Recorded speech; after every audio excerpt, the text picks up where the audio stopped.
There are names in American history that carry the weight of legend, and none shine quite like the Kennedys. Their story has always felt larger than life, filled with promise, tragedy, and the dream of a better tomorrow. But behind the speeches and the photographs lies another legacy, one built not from politics but from stone, wood, and quiet grace. These were homes where the ocean wind met candlelight, where family laughter echoed through long summers, and where the walls themselves seemed to breathe history. Each doorway, each worn step, holds the memory of a family that both inspired and endured. Tonight, we'll open those doors and rediscover the forgotten, old money mansions of the Kennedys and step inside the timeless beauty of the Kennedy aesthetic. On the southern coast of Cape Cod lies a place that seems frozen in a golden summer. The wind carries the cry of seagulls and the air smells of salt, pine, and memory. This is Hyannis Port, Massachusetts, the place where the Kennedy legend truly began. In 1928, Joseph P. Kennedy Sr., the determined patriarch of the family, purchased a modest beachfront cottage for $25,000. Built in 1904, it wasn't grand by any measure. Just a typical Cape Cod-style home with clapboard siding and a wide porch facing the Atlantic. But Joe Kennedy didn't see simplicity.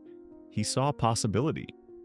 He expanded the home, adding new rooms, wide lawns, and that unmistakable sense of family that would come to define the compound for generations. It became the family's summer retreat, a world away from politics and public scrutiny. Rose Kennedy, graceful and disciplined, filled the house with faith, order, and the scent of home cooking. And every summer, their 9 children returned to this wind-swept corner of Massachusetts, filling it with noise, laughter, and endless games of football that often spilled onto the beach. You can almost hear the echoes now: JFK's laughter, Bobby's shouts, Ted's booming voice calling the next play. By the 1950s, Hyannis Port had grown from one cottage into a family compound. John F. Kennedy bought the house next door in 1956, and Robert soon purchased another close by. Together, they created a 3-home estate connected by lawns, pathways, and the boundless sea beyond. It wasn't luxury that made the compound special, it was warmth. The main house embodied that understated old money charm: white shingles bleached by the sun, bay windows catching the light, and rocking chairs lined across the porch. Inside, there were 12 bedrooms and 4 reception rooms, yet every corner felt intimate. The house didn't flaunt wealth, it whispered heritage. When John F. Kennedy launched his campaign for president in 1960, this quiet retreat transformed into the center of American politics. Reporters camped outside the gates. Campaign staff rushed in and out with maps and speeches. And when Kennedy finally won, the world began calling Hyannis Port the Summer White House. From these lawns, national history was shaped. But even then, between briefings and photo shoots, the family still gathered for dinner each night. The same walls that heard political strategy also heard laughter and prayer. That duality, the balance between public duty and private affection, is what made the compound the beating heart of the Kennedy legacy. The sea outside offered calm, but inside you could feel ambition rising with every tide. When tragedy struck in 1963, Hyannis Port became a place of mourning. The laughter stopped. The flags flew at half-mast. Yet the family gathered here once more, clinging to each other, finding strength in the same house that had seen them grow. Through grief, the compound became a symbol of resilience, a reminder that even in loss, unity endures. Decades later, it continued to hold that role. Ted Kennedy hosted countless family gatherings and reunions here, teaching new generations to sail the same waters and cherish the same traditions. In 2012, the Kennedy family made a decision that honored both the past and the future. The main house was donated to the Edward M. Kennedy Institute for the United States Senate, with funding from Ted's re-election campaign. Its purpose changed, but its spirit did not. It remains a place for learning, leadership, and service, just as Joe and Rose would have wanted. Today, the compound still stands strong against the Atlantic winds. The paint has faded, the wood creaks softly, and the seagrass bends the same way it always has. But the soul of the place endures. It's where the Kennedys dreamed, laughed, mourned, and hoped. The heart of a family that helped shape a nation still beats quietly beneath those white shingles. Have you ever heard of the Summer White House? If Hyannis Port was where the Kennedys found their rhythm, then Palm Beach was where they found their calm. While Cape Cod was all sea spray and salt wind, Palm Beach shimmered with warmth, the kind that softened ambition and invited reflection. This was their southern escape, a place where the burdens of power melted beneath the Florida sun. In 1933, Joseph P. Kennedy Sr. purchased a sprawling oceanfront mansion for $120,000, a bold sum during the Great Depression. The estate, built a decade earlier by famed architect Addison Misner, was a masterpiece of Mediterranean revival design. Locals called it La Querida, which means the beloved one in Spanish. The name fit perfectly. The house stretched along the sand like a sunlit dream. White stucco walls, arched doorways, red-tiled roofs, and courtyards lined with palms. Wrought iron balconies overlooked the Atlantic, and hallways opened into bright rooms filled with ocean air. The design was romantic but purposeful, meant for light, breeze, and life. Joe Kennedy adored it. To him, La Querida wasn't just a retreat. It was a declaration that the Kennedys had entered America's old money class. As the years passed, the house became the family's winter headquarters. Each December, the Kennedys fled the cold of the Northeast and filled this tropical paradise with laughter and life. The scent of salt mixed with cigar smoke and fresh-cut flowers.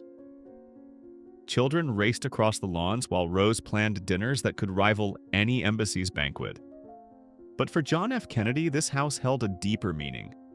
It was here in his 20s that he began writing the book Profiles in Courage, which would later win him a Pulitzer Prize.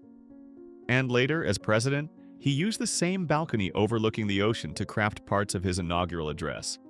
The words that would inspire a nation. Ask not what your country can do for you. Ask what you can do for your country. The waves below became his metronome, setting the rhythm for every line he wrote. When JFK moved into the White House, La Querida became his winter White House.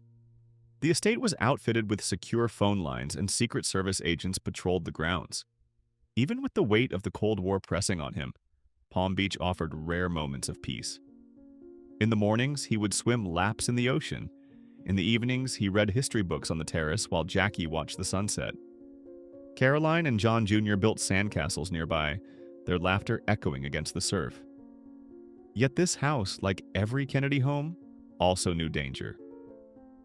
In December 1960, just weeks before JFK's inauguration, a man named Richard Paul Pavlik planned to assassinate him by detonating explosives outside the Palm Beach estate.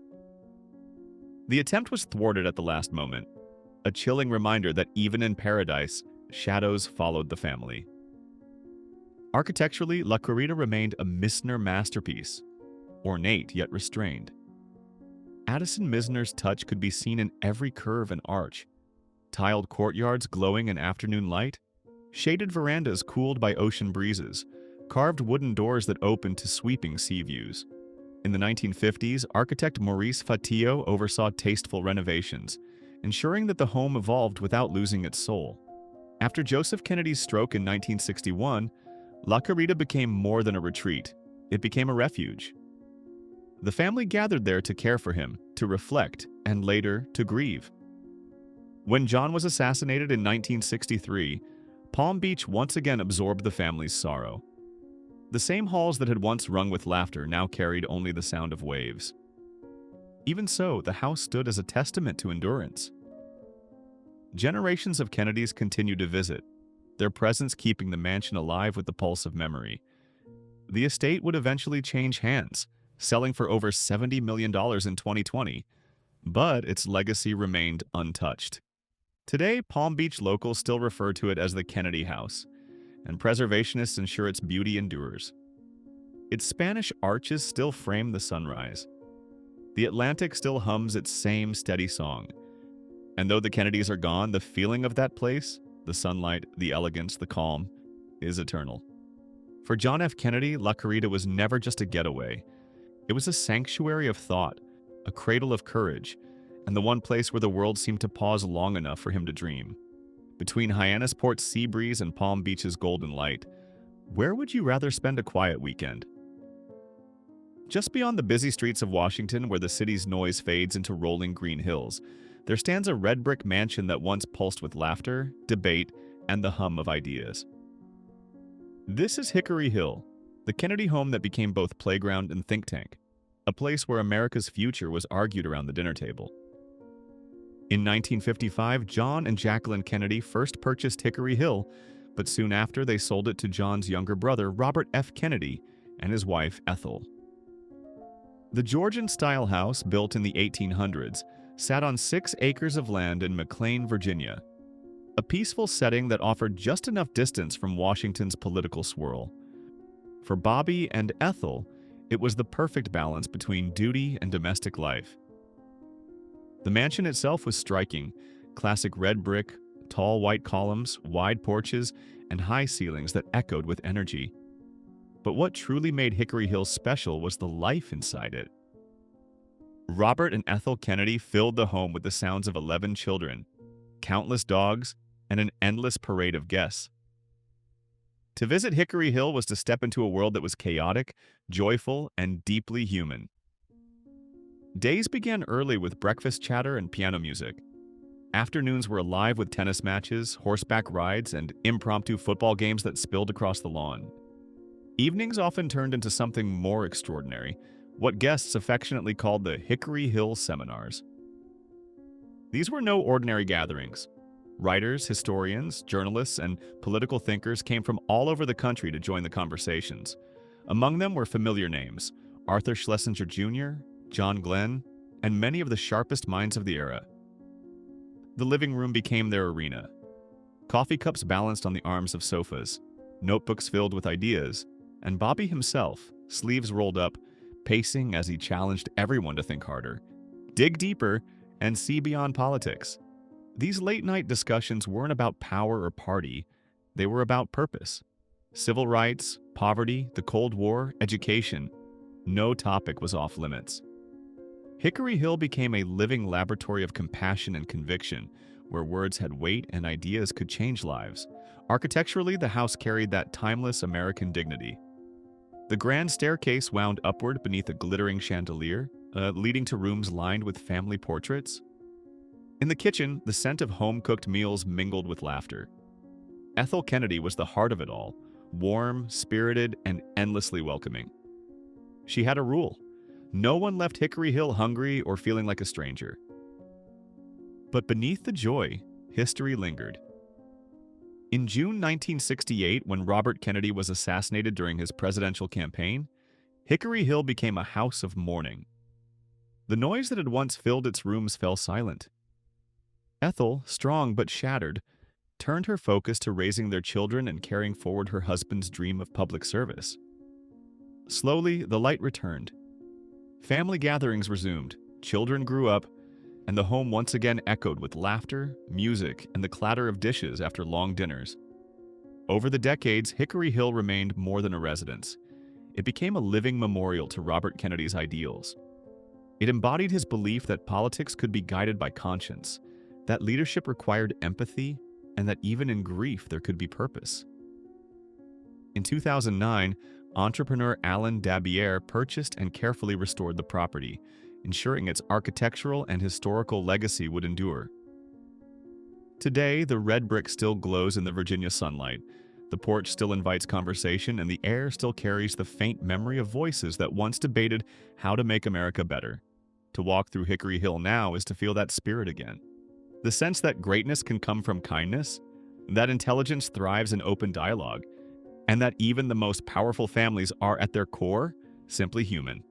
For the Kennedys, Hickory Hill was never just a mansion. It was a classroom, a gathering place, and a promise. A place where laughter met leadership and where the future was shaped one conversation at a time. If you could sit in on one of those Hickory Hill seminars, which topic would you choose? Civil rights, the space race, or the Cold War? Share your answer in the comments below. Tucked deep in the rolling hills of Virginia's horse country, far from the ocean breezes of Cape Cod or the glittering waters of Palm Beach, stood a quiet retreat known as Wexford. Unlike the other Kennedy homes, this one was built not by Joe or Rose, but by John and Jacqueline themselves.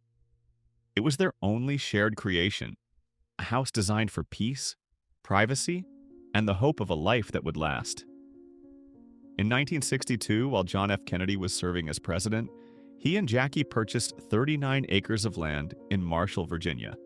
About 50 miles from Washington, D.C., the location was remote but reachable, surrounded by oak trees in the misty Blue Ridge Mountains. Jackie oversaw every detail of the design. She wanted something simple yet refined, modern but rooted in tradition. The result was a low, limestone ranch-style home that blended seamlessly with the landscape. They named it Wexford, in honor of County Wexford, Ireland, the ancestral home of the Kennedy family. Unlike their other properties, Wexford wasn't built to impress. There were no grand staircases, no marble halls, no sweeping lawns. Instead, it was intimate. A single-story home with 4 bedrooms, a wide hearth, and big windows that opened to the hills. The rooms were cozy and filled with light. The decor reflected Jackie's restrained taste. Soft earth tones, bookshelves lined with poetry and history, and simple furnishings that felt lived in. It was the old money aesthetic distilled to its essence, elegance without extravagance. The Kennedys didn't have much time to enjoy it, but those who visited remembered the warmth of its atmosphere. John loved the quiet. He could ride horses in the morning, read by the fire in the afternoon, and still make it back to the White House if duty called. Jackie saw it as a place for their children, a refuge where Caroline and little John Jr. could play safely away from the cameras. For once, they could just be a family. Yet even here, history seemed to follow them. The home was equipped with a fallout shelter and direct phone lines to Washington, reminders that even their solitude was shadowed by responsibility. Still, for a brief moment, Wexford gave the Kennedys something they rarely had: stillness. In November 1963, just days before the trip to Dallas, the family spent their final weekend together at Wexford. Photographs from those days show sunlight spilling through the windows, the children running across the fields, and Jackie smiling in the doorway.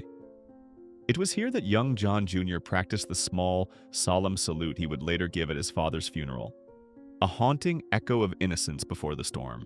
After President Kennedy's assassination, Jackie could never return.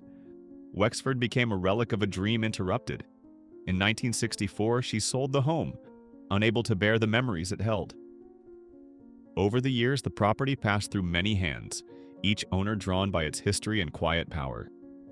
In 1980, Ronald Reagan briefly rented Wexford as a campaign retreat, unknowingly linking 2 very different American presidencies under one roof.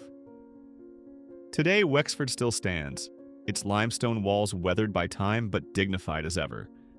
Surrounded by pastures and trees, it remains a piece of history that feels strangely untouched, a snapshot of what might have been. Unlike the other Kennedy estates, Wexford isn't grand or famous. It's gentle, understated, and deeply human.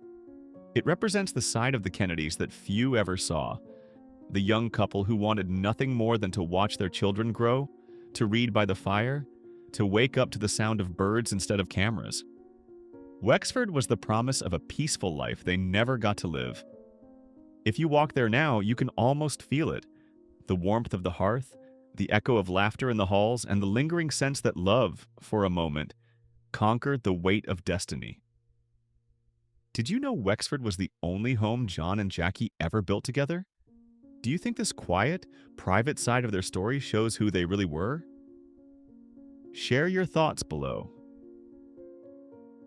After the gunfire in Dallas, after the funeral procession and the world's collective grief, Jacqueline Kennedy needed somewhere the cameras couldn't follow.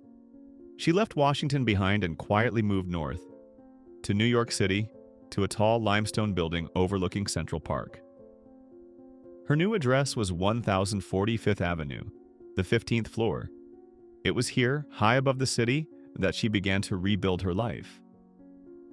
From her windows, she could see the treetops stretch across the park, lush green in summer, golden in autumn, quiet and snow-covered in winter.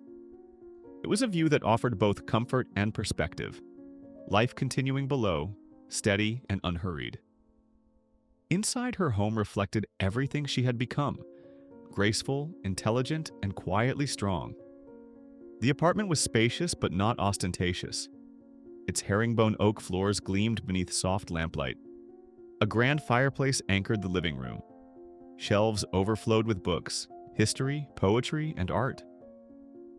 The decor carried her unmistakable touch. French-inspired furniture, soft colors, and fresh flowers in every room. Each object held meaning: photographs of Jack and the children, sketches from her travels, and small mementos that whispered stories only she knew. Here she found a new rhythm. Her mornings began with walks along Fifth Avenue or quiet moments reading by the window. She took Caroline and John Jr. to Central Park, letting them play freely away from Washington's solemn shadow. In the evenings, she entertained a small circle of close friends: writers, artists, historians, the kind of minds she had always been drawn to. To her neighbors, Jacqueline Kennedy Onassis was the embodiment of poise. But behind the calm exterior was a woman who had survived more than most could bear. Rather than retreat from the world, she chose to serve it differently. In the 1970s, when New York's beloved Grand Central Terminal faced demolition, Jackie became one of its fiercest defenders. Standing before cameras once more, not as a first lady but as a citizen, she said, "If we don't care about our past, we cannot hope for our future." Her influence was powerful. Thanks to her leadership, Grand Central was saved, and with it, a piece of America's architectural soul. From that point on, Jackie dedicated herself to preservation, protecting landmarks, advocating for beauty and history in a modern world that often forgot both. Inside her Fifth Avenue sanctuary, life continued quietly. She remarried to Greek shipping magnate Aristotle Onassis, and after his death, returned once again to her apartment, where she would spend the rest of her life. The years softened her, but her elegance never faded. Friends recall her laughter, her intelligence, her humility. She read constantly, wrote occasionally, and never lost her curiosity about the world. For 30 years, 1040 Fifth Avenue was her refuge. It wasn't a palace, it was a haven. The rooms carried the faint scent of flowers and candle wax, and in the stillness, you could almost hear music drifting from a record player. To her, it wasn't about wealth or status. It was about grace, memory, and living beautifully even after loss. When she passed away in 1994, the apartment remained much as she left it. Timeless, tasteful, and full of warmth. Later owners could never quite capture its soul because what made it extraordinary wasn't the view or the furniture. It was her presence. Even today, New Yorkers walking beneath that limestone facade often look up toward the 15th floor and imagine her standing at the window, watching the city she helped preserve. Fifth Avenue was her final chapter, but it wasn't a story of sorrow. It was one of strength. Jacqueline Kennedy Onassis taught the world that dignity can survive tragedy, that refinement isn't about luxury but meaning, and that true beauty is simply the courage to begin again. If you could spend one evening talking with Jacqueline Kennedy Onassis, what would you ask her first? Tell us in the comments below. Long before old money became a trend, Jacqueline Kennedy understood it as a way of living: quiet, elegant, and deeply meaningful. To her, beauty wasn't about extravagance. It was about restraint, harmony, and respect for history. Through her homes, especially the White House and Fifth Avenue, she defined what would later be called the Kennedy aesthetic, a style that felt both classic and alive, rooted in heritage yet endlessly modern. When she first arrived at the White House in 1961, Jackie was struck by how impersonal it felt. The rooms were grand, yes, but stripped of their past. She saw the building not just as a residence, but as a museum of American history waiting to be rediscovered. Working alongside designer Dorothy Sister Parrish, she began one of the most thoughtful restorations ever undertaken. Every decision mattered, from the color of the drapes to the curve of a chair leg. She wanted the home to breathe history, to reflect the character of the nation, not the fashion of the moment.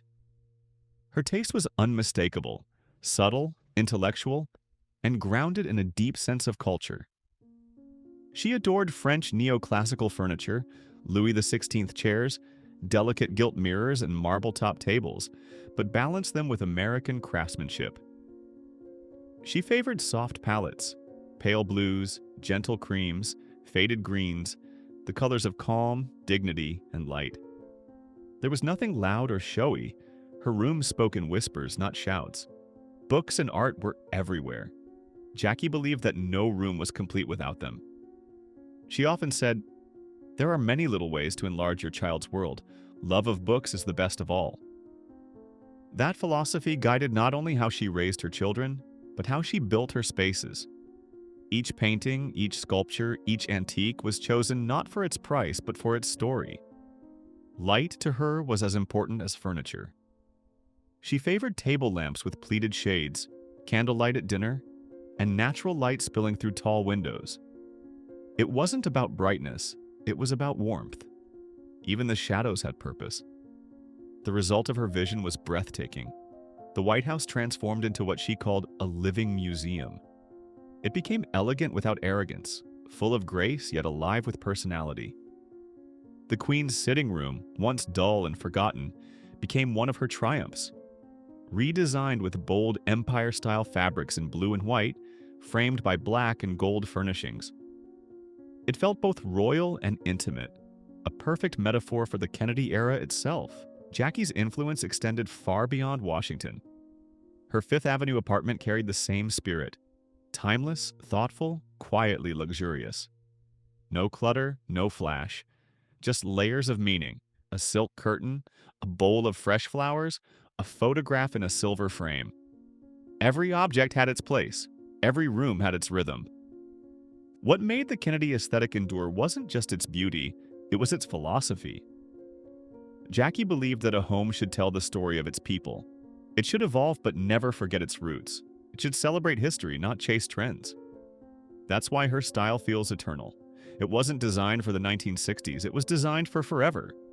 Even today, you can see traces of it everywhere, from coastal New England homes with white shiplap and soft blue tones, to urban apartments with quiet sophistication and natural textures. The Kennedy look is more than design, it's a state of mind. It teaches us that true elegance doesn't demand attention, it earns it. That a beautiful room isn't one filled with things, but with meaning. And that in the balance between tradition and simplicity lies something truly American. The belief that grace itself can be a form of strength. Jacqueline Kennedy's aesthetic has influenced. Although the program has closed, those roofs still stand, reminding us that the past never truly disappears. It is just waiting for us to look back. Thank you for joining us on this nostalgic journey through time. If you love exploring the hidden corners of history and the homes that shaped it, please like this video, subscribe to Back to Yesterday, and share it with someone who remembers when the world felt just a little more graceful. We'll see you in the next story.